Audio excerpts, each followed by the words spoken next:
আমার মনের অবস্থা তো আপনি জানেন না, আমি কোন নিয়তে বলেছিলাম, কোন সিচুয়েশনে বলেছিলাম, কোন অবস্থায় বলেছি, ওটা আমি জানি আর আমার আল্লাহ জানে। কারণ আমলের ফলাফল নিয়তের উপরে নির্ভরশীল। ইন্নামাল আমালু বিন্নিয়াত, এই কথা বলছেন। আমার আকীদার বিষয় তার প্রকাশ করার বিষয় না, এটা তো মনের বিষয়।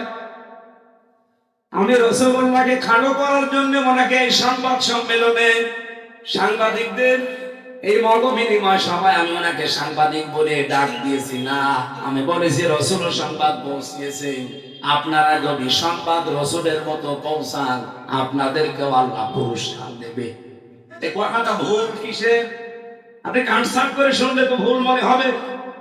এটা নিয়ে সারা দেশে কিছু মানুষ যারা কুয়ার ব্যাংক চার দেওয়ালের মাঝে যাদের অবস্থান, এরা ফতোয়াবাজি আরম্ভ করে দিল।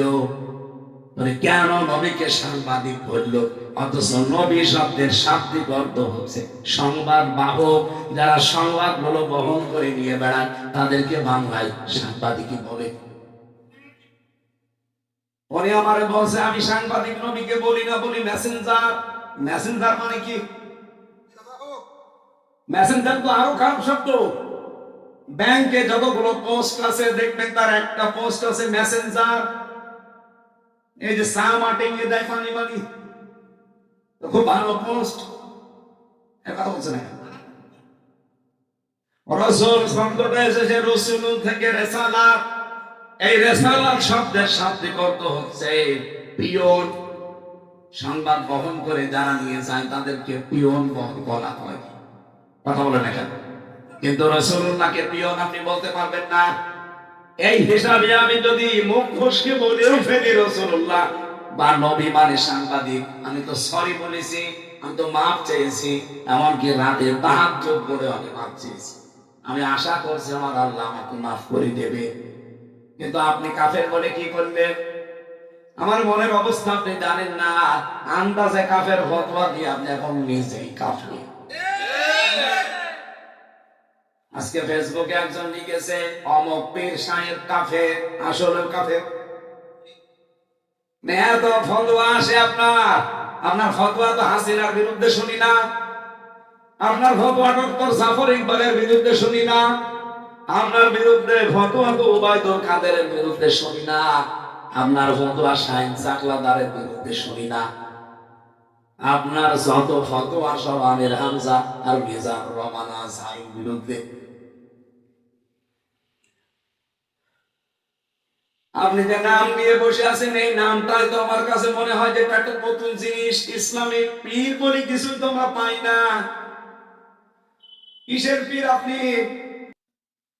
والصلاة والسلام على رسوله الأمين وعلى آله وصحبه وأتباعه أجمعين ليلا ونهارا طرفين. فقد قال الله تعالى في كلامه المجيد وبرهانه التوحيد. أعوذ بالله من الشيطان الرجيم. بسم الله الرحمن الرحيم.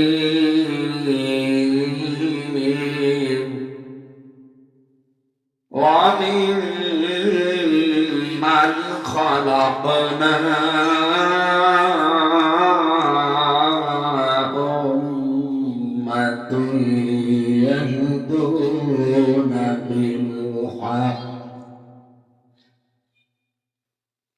يهدون بالحق وبه يعدلون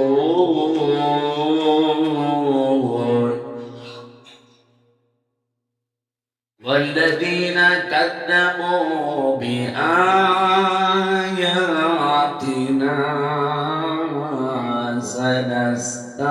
سنستدرجهم من حيث لا سنستدرجهم من حيث لا يعلمون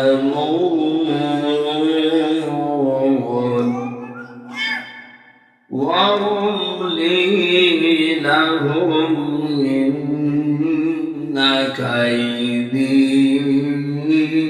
متين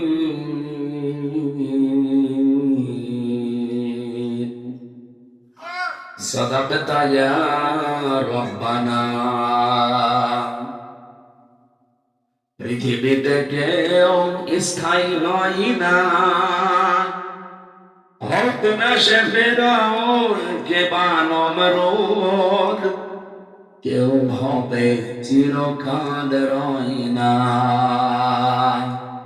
কেউ হবে চিরকাল রয় না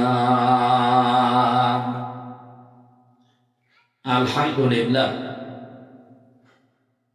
যশোর জেলার চৌগাছা থানার অন্তর্গত আন্তরিয়া গ্রামবাসীর উদ্যোগে হাই স্কুল ময়দানে তাফসীরুল কোরআন মাহফিল সভাপতির দায়িত্বে আছেন আলহাজ মাস্টার আজিজুর রহমান, সেক্রেটারি বাংলাদেশ জামাত ইসলামী 11 নম্বর শোকফুকরিয়া ইউনিয়ন পরিষদ। এ মাহফিলের প্রধান অতিথি মাওলানা গোলাম মোর্শেদ, আমির বাংলাদেশ জামাত ইসলামী চৌগাছা শাখা। বিশেষ অতিথি জনাব আব্দুল আলী, সভাপতি বাংলাদেশ জামাত ইসলামী 11 নম্বর শোকফুকরিয়া ইউনিয়ন। এতক্ষণ যিনি আলোচনা রাখলেন আপনাদের পাশের থানা মহেশপুরের সন্তান, ইসলামিক চিন্তাবিদ, মুফাসসিরে কোরআন, হাফেজ মাওলানা মুফতি হাফিজুর রহমান জিহাদি। আলোচনা রেখেছেন মাওলানা হোসেন মাহফুজ চুয়াডাঙ্গা। মঞ্চে বসা সম্মানিত ব্যক্তিবর্গ,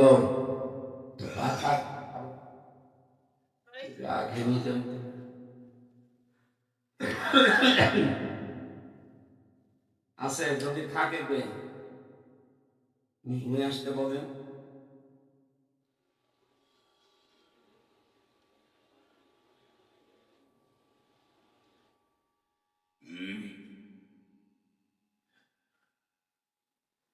মঞ্চে বসা আছেন শ্রদ্ধাভাজন মামা নাজিবুর রহমান, পাশের থানায় বাড়ি বানানো চৌগাছা মহেশপুর সামান্তা।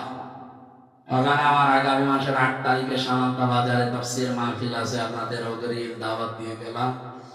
দাওয়াত বল নিয়ে যাবে ইনশাআল্লাহ। আহলুল কোরআন হুম আহলুল্লাহি ওয়া খাসসাতুহু, যারা কোরআন ওয়ালা তারা আল্লাহ ওয়ালা। শুধু আল্লাহ ওয়ালাই আল্লাহ শেষ করে। আল্লাহ বলেন তারা আমার পরিবারভুক্ত এবং খাস লোক।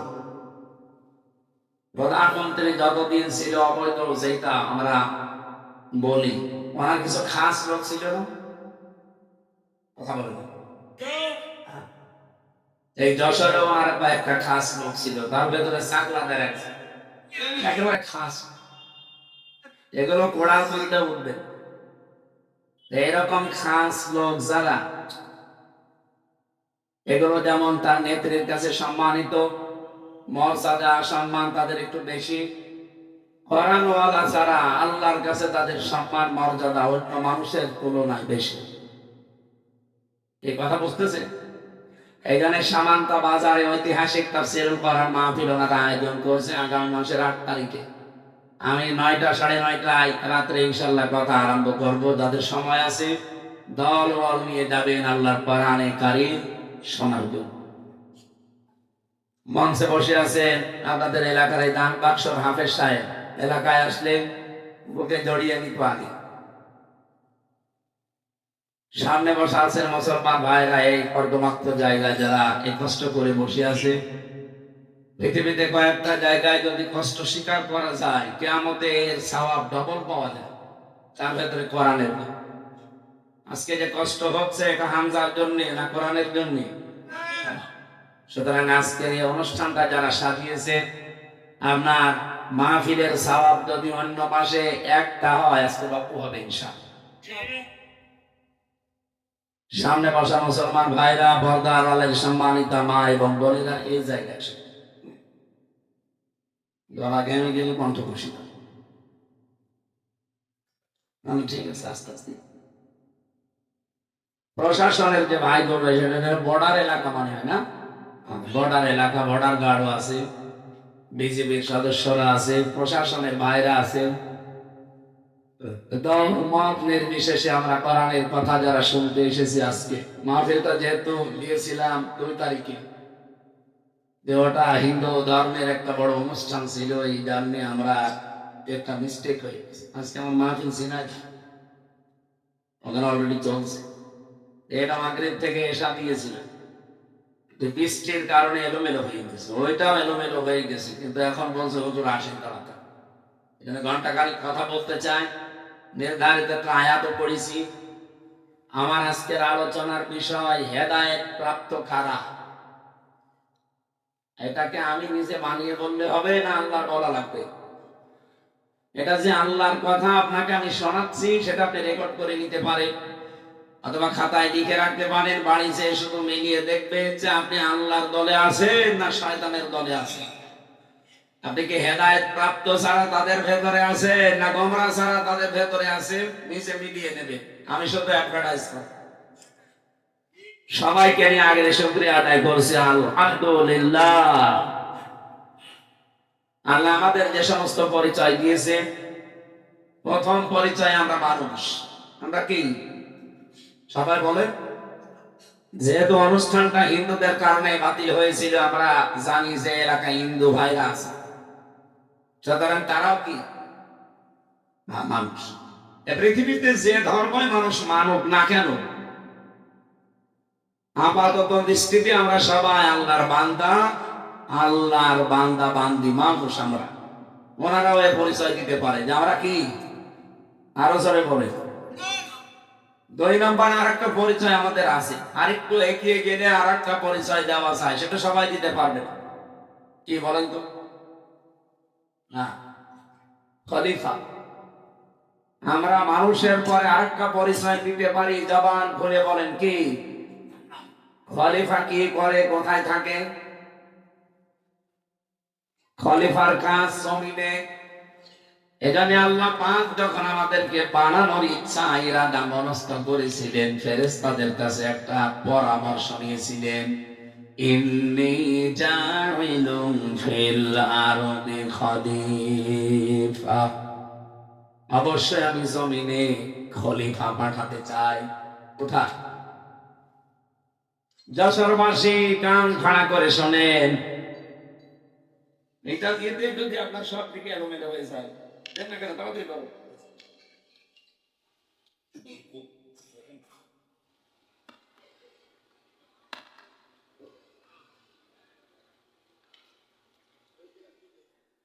কি বলছিলাম? দ্বিতীয় পরিচয়, যেহেতু আমরা খলিফা, কোরআন থেকে জানলাম আল্লাহ খলিফা পাঠাতে চেয়েছেন দরবারে। কি কথা বললেন? ওরা কোরআন শরীফের ভেতরে কোন জায়গায় আছে যে আমি দরবারে খলিফা পাঠাতে চাই? নেই। ইন্নী জাইলুন ফিল মাদারিসি খলিফা, মাদ্রাসায় খলিফা পাঠাতে চাই। ইন্নী জাইলুন ফিল মাসাজিদি খলিফা, মসজিদে খলিফা পাঠাতে চাই। আছে? নেই। আমাদের এই বাংলাদেশে আমরা খলিফা বলি কাদেরকে? যারা কাপড় চোপড় সেলাই করে, দর্জি, এরা নাকি খলিফা। চুল কেটে দেয় নাপিত, এরাও খলিফা। এমনকি ভিক্ষা করে, তাদেরকে অনেক জেলায় দেখি খলিফা বলে। আল্লাহ বলেন আমি খলিফা হিসাবে তোমাদেরকে পাঠিয়েছি, ইন্নী জাইলুন ফিল আরদি খলিফা। কোথায়? আরো জন কাঠ সাট পাঠাইটাই জমিনে আল্লাহ আমাদেরকে খলিফা করে পাঠিয়েছিলেন। আমরা জমিনে নেই, জালেমরা জমিন ফাঁকা পেয়েছিল, 80 মাইল থেকে চালাচ্ছিল।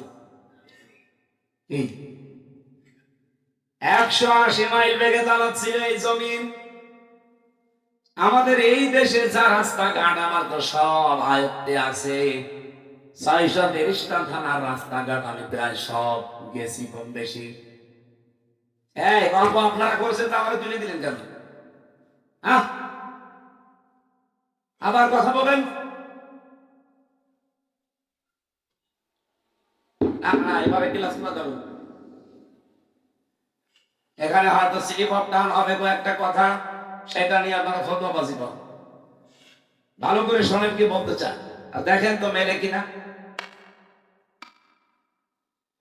কোরআনে কারীম জানাচ্ছে তোমাদেরকে আমি খলিফা করে পাঠিয়েছি জমিনে। তোমরা জমিনে যেহেতু নেই, জমিন তো ফাঁকা থাকবে না। জালেমরা পেয়েছে, ওরা একেবারে মন মতো চালাচ্ছিল এতদিন। দেবার আর জালেমরা মন মতো জমিন চালাতে পারবে না, কারণ আল্লাহর খলিফারা এবার জমিনে থাকবেন তো ইনশাআল্লাহ, নাকি দরবারে চলে যাবেন? কত মানুষ আজকে এই দেশে দরবারে বসে বসে ফতোয়াবাজি করছে। অনেক পীর এই দেশে কাফেরের ছড়ি নিয়ে বসে, আর বছরের প্রথম থেকে শেষ পর্যন্ত শুধু ফতোয়া বের করে কাফের কাফের কাফের। আমার মনে হয় কেউ আল্লাহ আল্লাহ জিকির করে, আরো জিকিরই করে কাফের কাফের।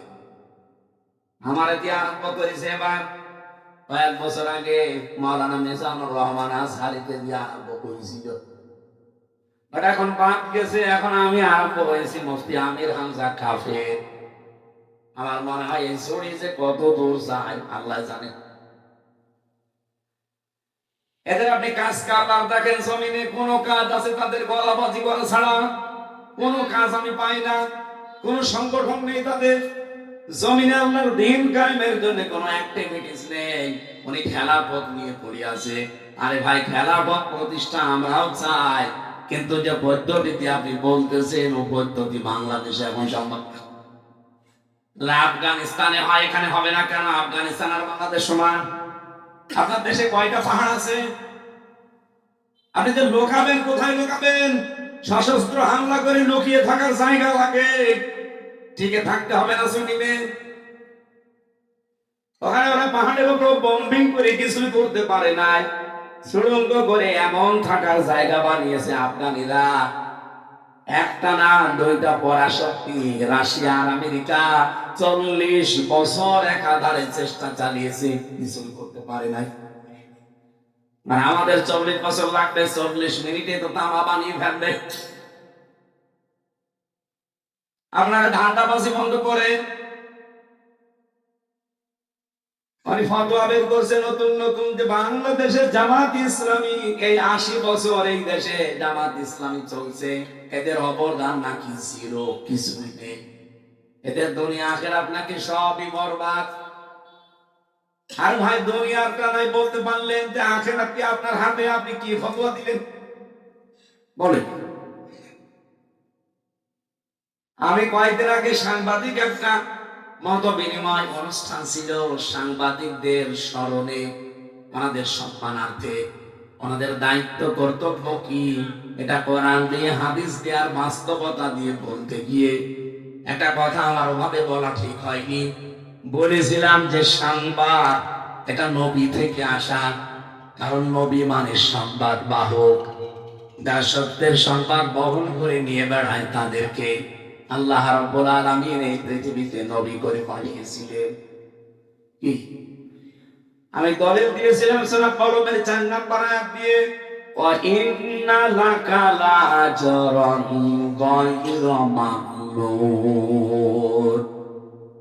আপনি শব্দের দিকে খেয়াল করেন, ওয়া ইন্না লাকা লাআজরান, অবশ্যই আপনার জন্য, অবশ্যই আবার লাগিয়েছে ওয়া ইন্না লাকা লাআজরান, অবশ্যই আপনার জন্য হে নবী। আবার বলছেন অবশ্যই লাআজরান, পুরস্কার আমি আল্লাহ রেডি করে রেখেছি। গায়রা মামনুন, শেষ হয়ে যাবে না পুরস্কার, নিরবিচ্ছিন্ন চলতে থাকবে। কেন পুরস্কার দিলাম জানেন? কারণ আপনি এই যে সংবাদ আমি যেটা আপনাকে দেই, এই সত্য সংবাদ গুলো আমার বান্দা বান্দীদের কাছে পৌঁছাতে গেলে যে কষ্ট পান, সত্য কথা তুলে ধরতে গেলে যে কষ্ট আসে, আঘাত আসে, যে জুলুম নির্যাতনের স্টিম রোলার আপনার দিকে আসতে থাকে, এগুলো মোকাবেলা করেও আপনি যে সত্য সংবাদ পৌঁছিয়ে দেন, এই কারণে আপনাকে আমি নিরবিচ্ছিন্ন পুরস্কার দেব। সুবহানাল্লাহ বলতে পারেন না? নবী যদি সত্যের কথাগুলো সঠিকভাবে তুলে ধরতে পারে, এই পৃথিবীতে যারা সাংবাদিক তাদেরও উচিত, যারা এই দেশে নেতৃত্ব দেয় তারা যদি আদর্শ হিসাবে নেতা গ্রহণ করতে হলে মুহাম্মদ রাসূলুল্লাহকে গ্রহণ করবে না? বলে না কেন? কেউ যদি স্বামী হতে চায় আদর্শ স্বামী, সে মুহাম্মদ রাসূলুল্লাহ মতো হবে। কথা বলা লাগবে। কেউ যদি নানা হতে চায় তাহলে আদর্শ নানা হতে হলে মুহাম্মদ রাসূলুল্লাহকে ফলো করা লাগবে। কথা বলে। কেউ যদি রাষ্ট্রনায়ক হতে চায় তাহলে আদর্শ রাষ্ট্রনায়ক হতে হলে তাকে মুহাম্মদ রাসূলুল্লাহকে ফলো করা লাগবে। এইটা বলতে বলতে আমাকে তো 6 মিনিট সময় ছিল, ওরাটা বোঝাতে পারি নাই। আমি একবারই বলেছিলাম, যারা সাংবাদিক সংবাদ বাহক আপনাদেরও আদর্শ যেন হয় মুহাম্মদ রাসূলুল্লাহ। আপনারা সাংবাদিকতা করেন, এটা কিন্তু মহান পেশা বলে আমরা ধরি অনেকে, যে মহান পেশা আছে। আপনারা মহান পেশায় তখন থাকবেন যখন সত্যকে সত্য বলে তুলে ধরবেন আর মিথ্যাকে মিথ্যা বলে জানিয়ে দেবেন, তখন ওই পেশাটা মহান হবে। সাংবাদিকরা হয়তো অনেকে এখন ওই পথে নেই, তারা সত্য মিথ্যাকে মিশ্রণ করে একটা সংবাদ ছড়িয়ে দেয়, আর এটা সব চাইতে বেশি হয় বাংলাদেশে। কি কথা বলে না কেন? আমি কয়েকটা সাংবাদিক সংবাদপত্রের রিপোর্ট অনুযায়ী 3 বছর জেনেছিলাম, বিশেষ করে যুগান্তর, টেলিভিশনের ভেতরে ডিবিসি, সময় টিভি আর টিভি, এরা এমন এমন ভাবে কালার করার জন্য নিউজ বানায়। আমি কথা বলেছি ঠিক, কিন্তু কথাগুলো আগের কথা পরের কথা কেটে মাঝখানটা দিয়ে দেয়। এমন ভাবে হেডলাইন বানায় যে দোষ আমারই মনে হয়, অথচ পুরা 1.5 ঘন্টা 2 ঘন্টা বক্তব্য শোনে না, মাত্র 1.5 মিনিট 2 মিনিট শোনে। আমি সাংবাদিকদের সম্মানার্থে যে কথাগুলো বলেছিলাম ওখানে প্রায় 6 মিনিট, সেখানে মাত্র 25 সেকেন্ড দিয়েছে, আর 5 মিনিট 35 সেকেন্ড দিয়েছে। মানুষ তো এমনি ভুল বুঝবে। আর এটা শোনার পরে আগামী মাথা নেই, এই যে কিছু পীর নামে কলঙ্ক, এগুলো আমি কলঙ্ক বলি। কারণ যাদের পেট পোষা ধান্দাবাজি ছাড়া দুনিয়ায় কিছু নেই, খালি গলাবাজি ধান্দাবাজি করে চলছে, মানুষকে ধোঁকা দিয়ে বোকা বানিয়ে এরা ফতোয়া দেওয়া আরম্ভ করে দিল হামজা কাফের। আপনি জানেন কেউ যদি কাফের না হয়, ওইটা কিন্তু ঘুরে যে বলবে তার দিকে যায়। কথা বলে না? আমার মনের অবস্থা তো আপনি জানেন না, আমি কোন নিয়তে বলেছিলাম, কোন সিচুয়েশনে বলেছিলাম, কোন অবস্থায় বলেছি, ওটা আমি জানি আর আমার আল্লাহ জানে। কারণ আমলের ফলাফল নিয়তের উপরে নির্ভরশীল। ইন্নামাল আমালু বিন্নিয়াত, এখন বলছেন আমার আকীদার বিষয়, তার প্রকাশ করার বিষয় না, এটা তো মনের বিষয়। আমি রাসূলুল্লাহকে খাটো করার জন্য ওনাকে এই সংবাদ সম্মেলনে সাংবাদিকদের এই মত বিনিময় সভায় আমি ওনাকে সাংবাদিক বলে ডাক দিয়েছি না, আমি বলেছি রাসূল সংবাদ পৌঁছিয়েছে, আপনারা যদি সংবাদ রাসূলের মতো পৌঁছান আপনাদেরকেও আল্লাহ পুরস্কার দেবে। এই কথাটা ভুল কিসের? আপনি কাটছাট করে শুনলে তো ভুল মনে হবে। এটা নিয়ে সারা দেশে কিছু মানুষ যারা কুয়ার ব্যাংক চার দেওয়ালের মাঝে যাদের অবস্থান, এরা ফতোয়াবাজি আরম্ভ করে দিল।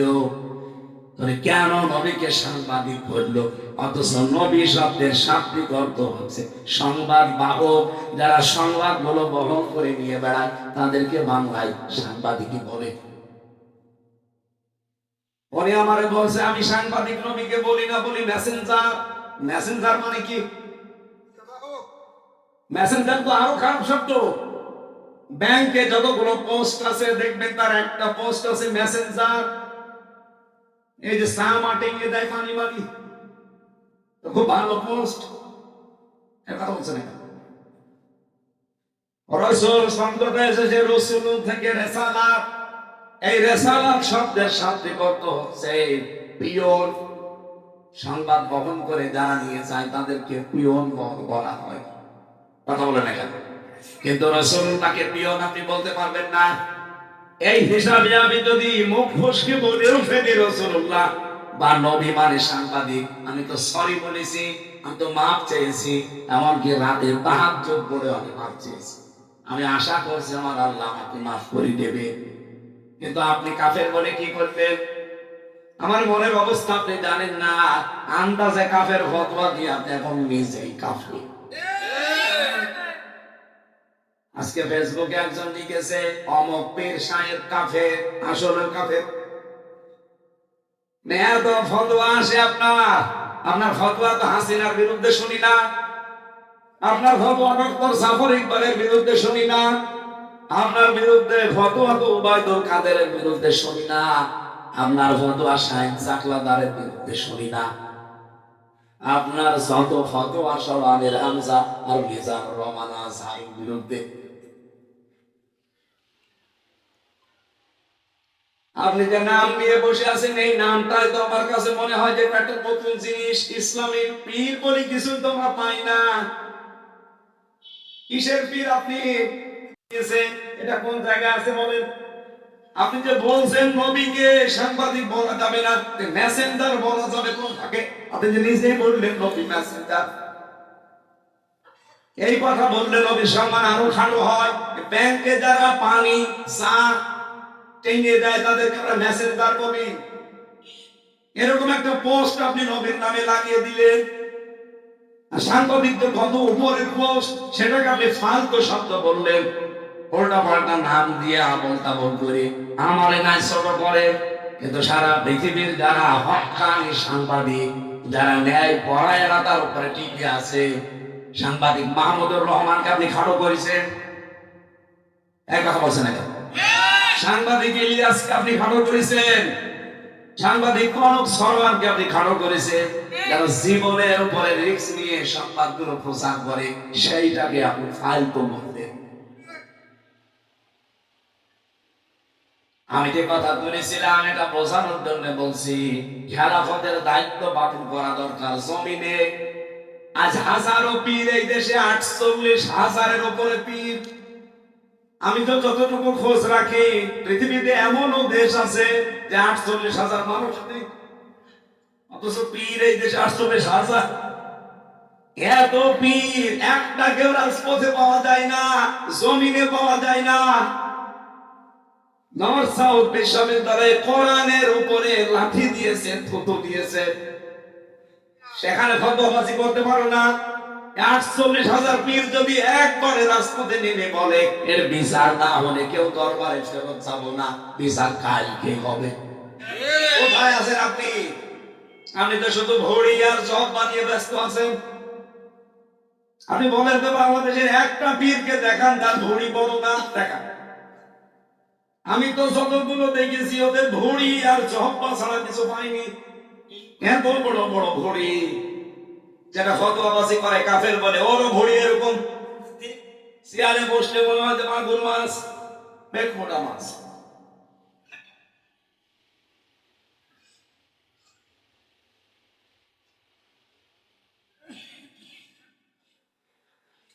আমার মনে হয় দেশে একামতে দিন যারা কায়েম করতে চায়, হ্যাঁ তাদের ছোটখাটো ভর্তুকি থাকতে পারে। আপনি কি করছেন? তাদের মতো এই 17 বছর জেল জুলুম সহ্য করেছেন, একটা বার জেলে গেছেন আপনি। রিমান্ড কি বলছেন? 11 ঘন্টা মানে টাঙিয়ে রেখেছিল উল্টো করি মাথায় দড়ি দিয়ে। আপনারা কয় ঘন্টা টাঙিয়েছে? বলো রসুলের মর্যাদা রাখে না। রসুলের মর্যাদা ঠিক রাখতে গিয়ে তো 3 বছর জেল খাটলাম। আমি প্রথম দিন যদি মেনে নিতাম যে ঠিক আছে বাবা শাহজালাল সবালা 3 বছর না 3 ঘন্টা আমার ছেলে থাকা লাগবো। ওই কুষ্টিয়া থেকে যখন নিয়ে যাচ্ছিল প্রতিমধ্যে মারছিল, কারণ যাওয়ার সময় তো বারবার আমারে বলছিল ছাত্রলীগের শুধু ওলামা লীগ বলে একটা দল ছিল, ওই সময় ছিল না, ওই দলের সদস্য হবেন শুধু বিশ্ববিদ্যালয়, বাকি আপনার কিছু করা লাগবে না, কারণ আপনি আসলে আমরা অনেক মানুষ নিয়ে আসতে পারবো। এই ধান্দা ছিল তো। আমি একবারে কাটছাট করেছিলাম না, আপনার যা ইচ্ছা তাই করতে পারে। মিথ্যা মামলা দিয়েছেন এটা আমি জানি, যে আরো দিন এটা আমি সত্যের উপরে যেটা আমি বুঝেছি, এক চুলো আমার মারাতে পারবে না। রিমান্ডের পর রিমান্ড দিয়েছি, প্রথম 5 দিন দিয়ে হয়নি, আবার দিয়েছে 5 দিন। আর রিমান্ডে কি সরাসরি জায়গায় আয়না ঘরে নিয়েছে, মাটির নিচে। আমি দেখলাম ওই জায়গায় হঠাৎ রাত 2টার সময় 5-7 জন মুখ বান্ধা আমার পাশ থেকে একজনকে বলছে, ওঠেন ওঠেন মানে এখন বাজে রাত 2টা, কোথায় যাবো? চলে ও মনে করছে ছেড়ে দেবে। পরে বের করে নিয়ে খাঁচা থেকে হঠাৎ মাথার উপরে কালো কাপড় লাগিয়ে পেছনে হাত হ্যান্ডকাপ দিয়ে বেঁধে দিল। কান্নাকাটি করছিল মাটির নিচে। আমি সত্য কথা বলছি, এই যে পরান আমার সামনে আমারে বলছে, হামসা ভাই গেলাম, এরা যে কি করবে আমার বোঝা হয়ে গেছে। মুখ আমার যখন বেঁধে ফেলেছে কালো কাপড় দিয়ে, হাত যখন পেছনে বেঁধে ফেলেছে, 4-5 জন মিলে মিলে যাচ্ছে, তার মানে আমি বুঝে ফেলেছি আমার জীবন শেষ নিয়ে। এইরকম সিচুয়েশন আমি নিজে ফেস করে এসেছি। আর আপনি কত বর্ষ করেন বসে বসে না?